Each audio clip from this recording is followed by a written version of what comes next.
la grieta que nadie vio venir. Durante años, Emma García fue vista por su entorno como una mujer serena, metódica y difícil de sorprender. Quienes la conocían hablaban de una persona reservada, acostumbrada a medir sus palabras, a escuchar antes de responder y a sostener una imagen de equilibrio, incluso en los momentos más tensos. Su vida, al menos desde fuera, parecía construida sobre bases firmes.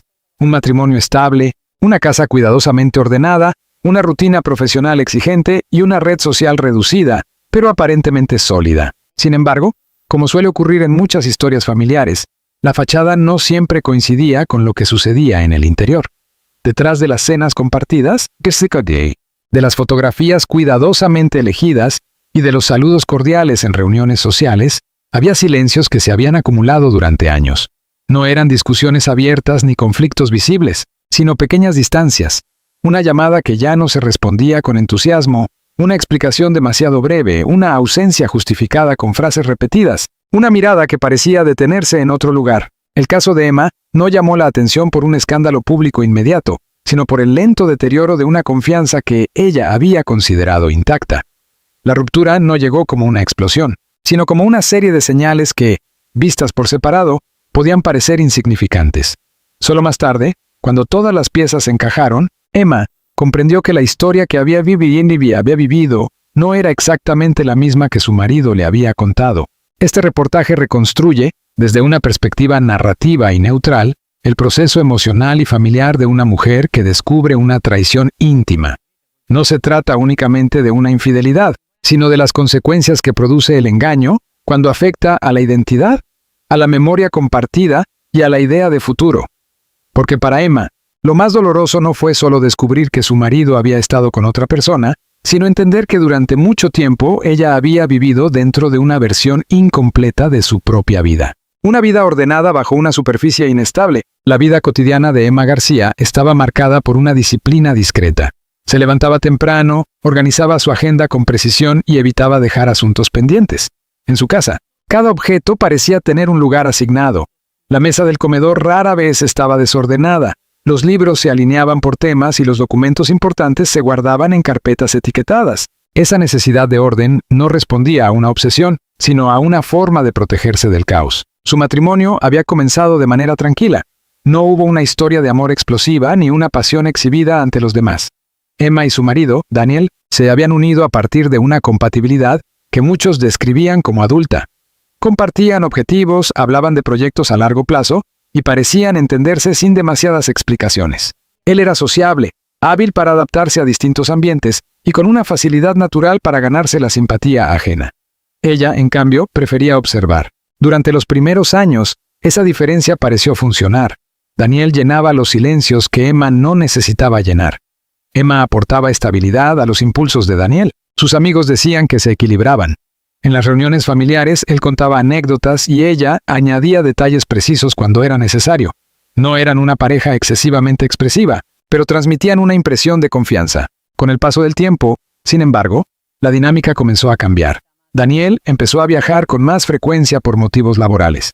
Sus horarios se hicieron menos previsibles. Las conversaciones en la cocina, antes largas y pausadas, se redujeron a intercambios prácticos, facturas, compromisos, compras, llamadas pendientes.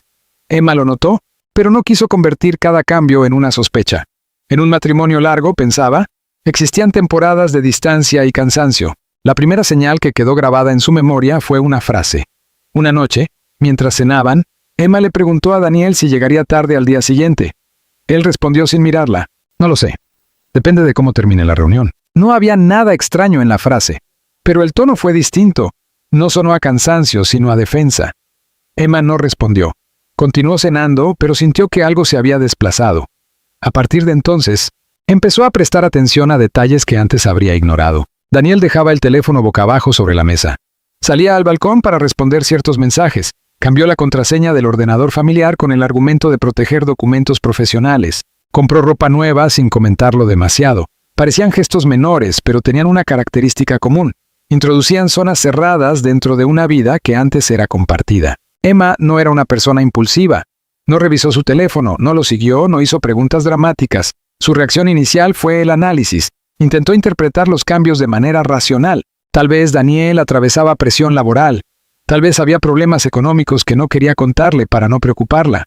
Tal vez, simplemente, la relación había entrado en una etapa de frialdad. Pero la distancia continuó creciendo. Daniel empezó a mostrarse más impaciente. Si Emma le preguntaba por su día, respondía con frases generales.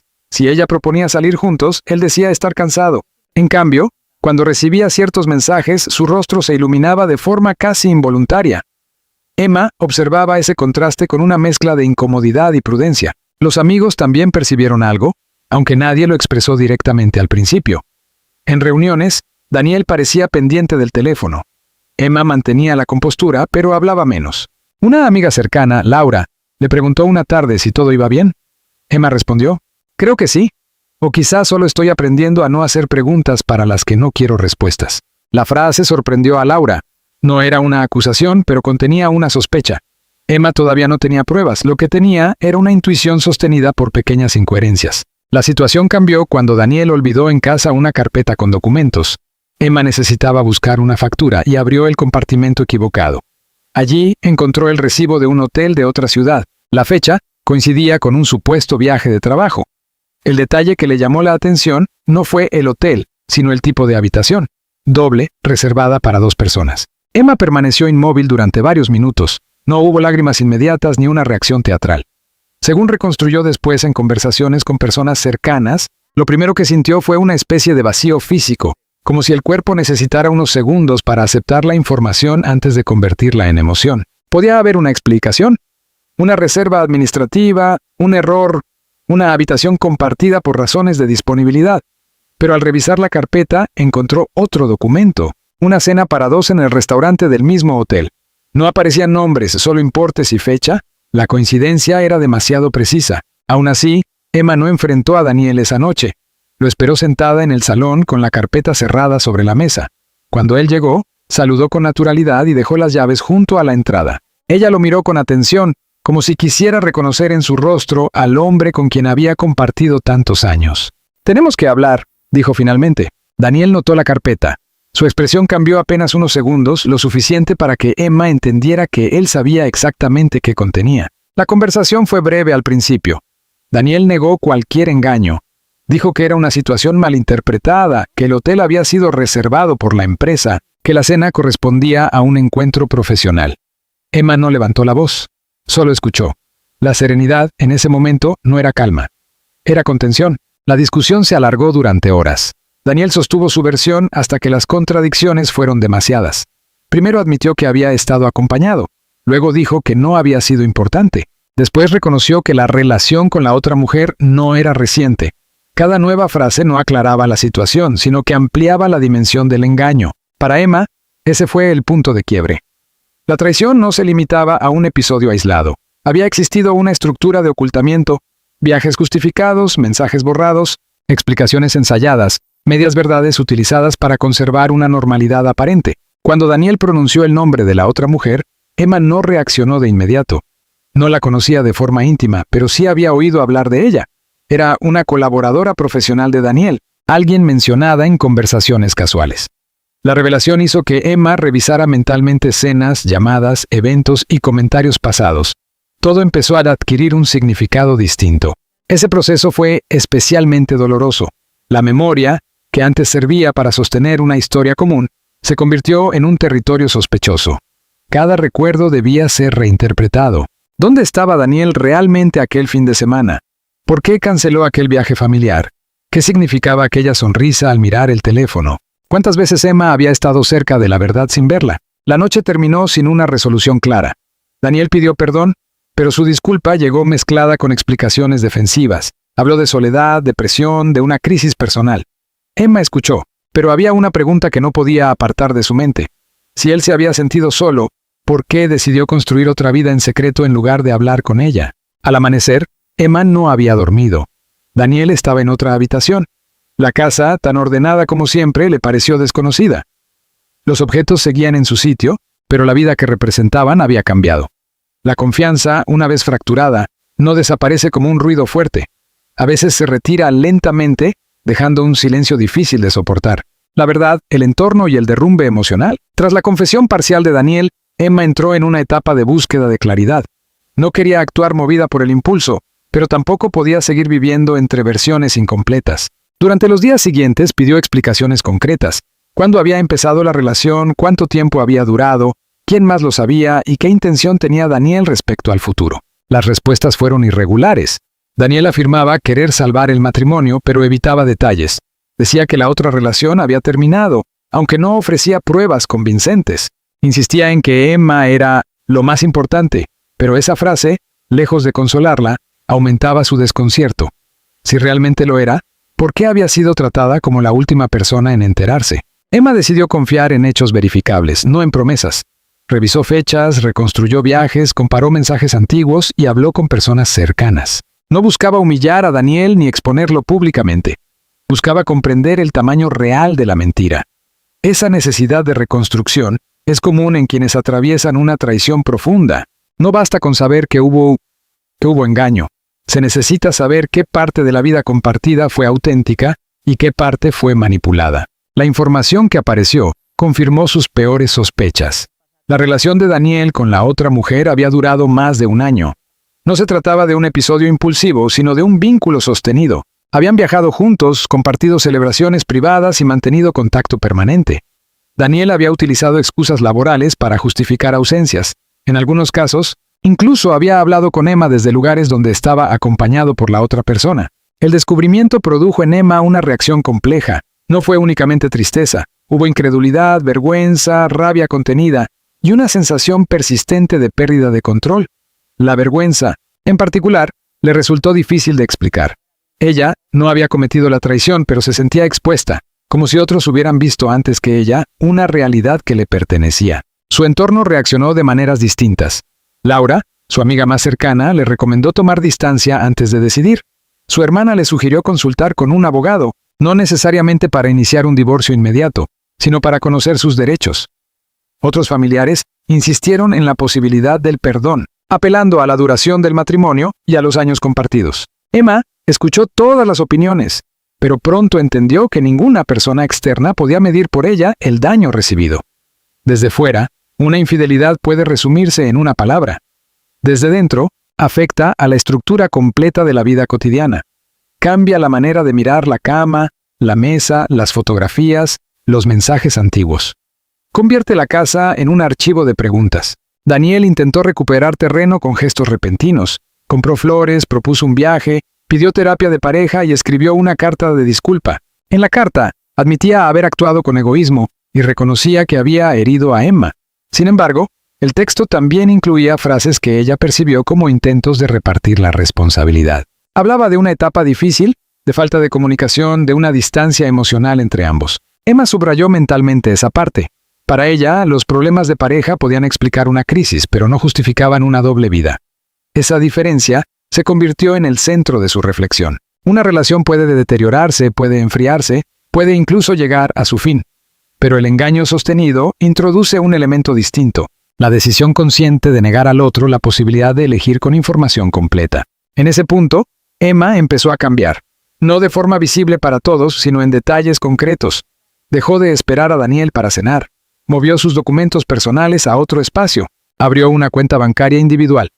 Retomó contacto con antiguos colegas. Hizo una lista de asuntos prácticos, vivienda, finanzas, pertenencias comunes, posibles acuerdos legales. El tono de sus conversaciones con Daniel también se transformó. Ya no buscaba convencerlo de entender su dolor. Ya no preguntaba por qué, con la esperanza de obtener una respuesta reparadora. Sus preguntas se volvieron más precisas. ¿Sigues en contacto con ella? ¿Cuántas personas de tu trabajo lo sabían? ¿Usaste dinero común para esos viajes? ¿Cuándo pensabas decírmelo? Daniel respondía con incomodidad. A veces se irritaba. En una discusión le reprochó que quisiera revisar cada detalle. Emma contestó: «No estoy revisando detalles, estoy revisando mi vida». Esa frase marcó uno de los momentos más duros de la ruptura.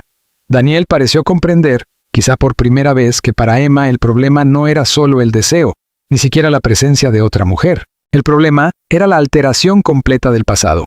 Había vivido junto a alguien que administraba la verdad según su conveniencia. La otra mujer, cuyo nombre Emma prefería no repetir, se convirtió en una figura secundaria y al mismo tiempo inevitable. Algunas personas del entorno intentaron presentarla como la causa del derrumbe. Emma rechazó esa interpretación simplista. Consideraba que la responsabilidad principal recaía en Daniel, porque era él quien tenía un compromiso con ella. La otra persona había participado en una situación dolorosa, pero el vínculo traicionado era el matrimonio. Esa mirada evitó que Emma redujera la historia a una rivalidad. No quería convertir su sufrimiento en una competencia con otra mujer. No quería preguntarse si era más joven, más interesante o más libre. Sabía que entrar en esa comparación solo ampliaría la herida. La cuestión de fondo no era quién había ganado la atención de Daniel, sino qué había perdido Emma en el proceso. Confianza, estabilidad y una versión de sí misma que creía segura. Durante semanas, Emma alternó momentos de lucidez con otros de agotamiento. Había días en los que parecía funcionar con normalidad. Trabajaba, respondía a llamadas, hacía compras. Otros días, una frase o un objeto desencadenaban una caída emocional inesperada. El recibo de un restaurante, una canción en la radio o el olor de una chaqueta podían devolverla al punto inicial. La terapia individual le permitió nombrar parte de lo que vivía. No era solo dolor sentimental, era una crisis de confianza, una experiencia de desorientación y una ruptura del relato personal. Cuando una persona descubre una mentira prolongada, no solo duda del otro, también empieza a dudar de su propia percepción. Emma se preguntaba cómo no lo había visto antes. ¿Por qué había aceptado explicaciones débiles? ¿En qué momento su intuición había sido silenciada por la costumbre? La respuesta no era sencilla. Confiar en alguien implica no vigilarlo todo. Un matrimonio no puede sostenerse sobre la sospecha permanente. Emma no había sido ingenua por confiar. Había actuado bajo las reglas normales de una relación que se suponía honesta. Esa comprensión fue importante para reducir la culpa que empezaba a imponerse sobre ella. Daniel, por su parte, parecía oscilar entre el arrepentimiento y el miedo a las consecuencias. En algunos momentos aceptaba la gravedad de sus actos. En otros, intentaba acelerar el perdón. Le decía a Emma que no podían destruir tantos años por un error. Ella rechazaba esa palabra. Un error, pensaba, es algo puntual.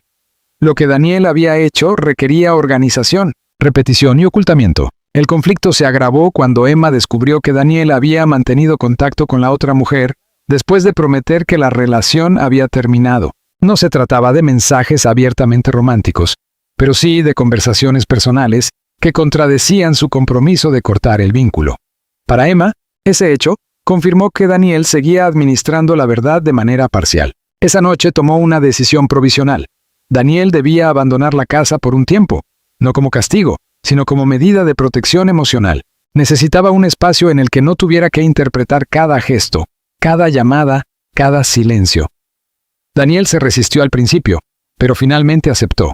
La salida de Daniel transformó la casa en un lugar extraño. Su ausencia era dolorosa, pero también aportaba una calma inesperada. Emma empezó a escuchar sus propios pensamientos sin la presión de una presencia que demandaba respuesta inmediata. Durante los primeros días no sintió alivio completo. Sintió cansancio. Un cansancio profundo, acumulado durante meses de sospechas y semanas de revelaciones. En ese periodo, escribió en un cuaderno una frase que luego repetiría a una amiga. Lo más difícil no es perder a alguien. Lo más difícil es descubrir que la persona que intentas perder quizá nunca existió como tú la imaginabas. Esa frase resume el centro trágico de su historia. Emma no solo enfrentaba una separación, enfrentaba la muerte simbólica de una idea.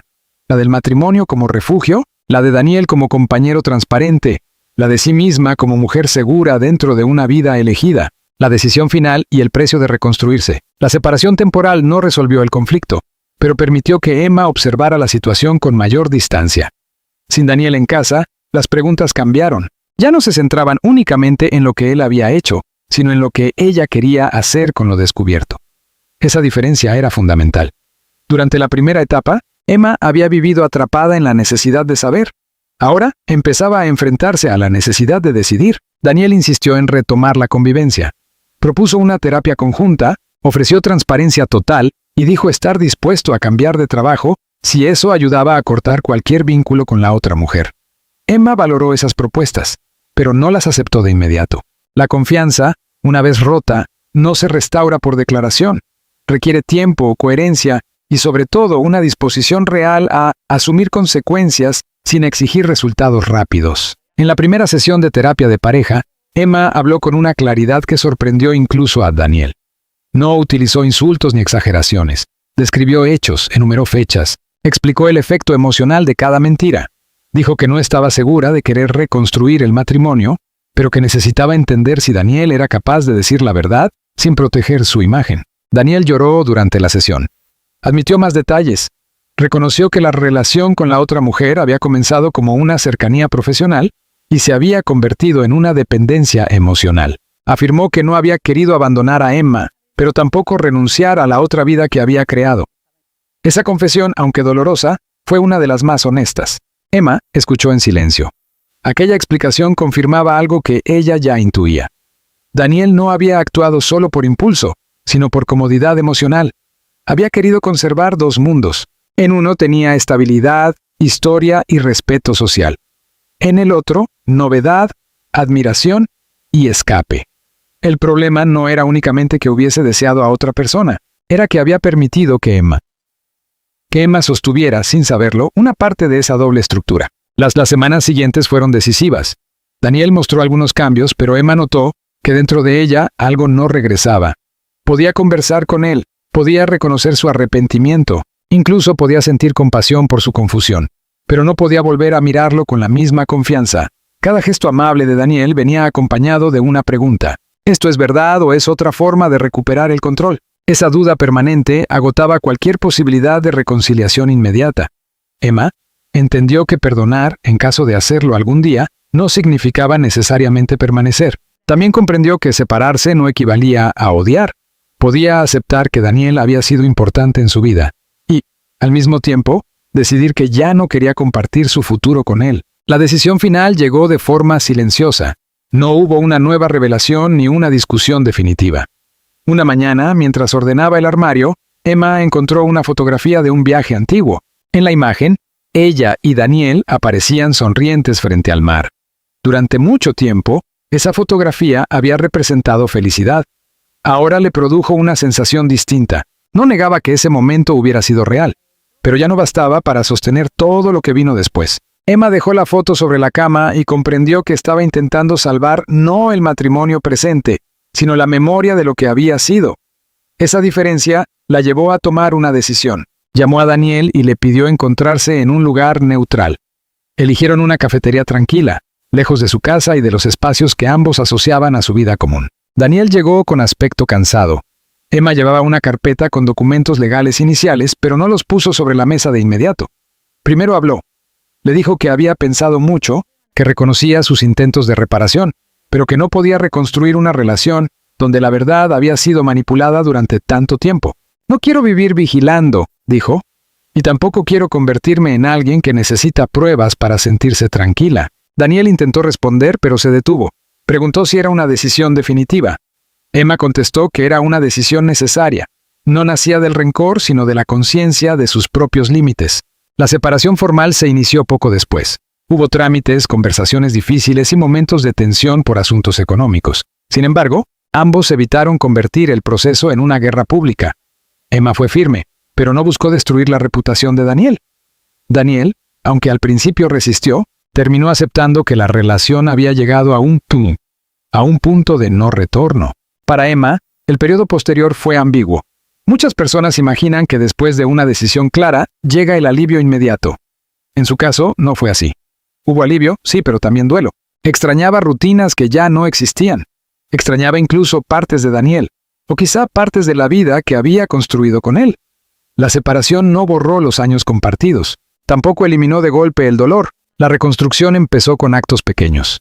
Emma cambió la distribución del salón, pintó una pared, retiró algunos objetos y conservó otros. No quería borrar toda la historia, pero necesitaba que la casa dejara de parecer un museo del matrimonio roto. Volvió a caminar por las mañanas. Aceptó invitaciones que antes habría rechazado. Retomó proyectos personales aplazados. En entrevistas posteriores con personas cercanas, quienes la acompañaron en ese periodo coincidieron en algo. Emma no se convirtió en una mujer más dura, sino más consciente. Aprendió a distinguir entre discreción y silencio, entre paciencia y resignación, entre confianza y negación de las señales.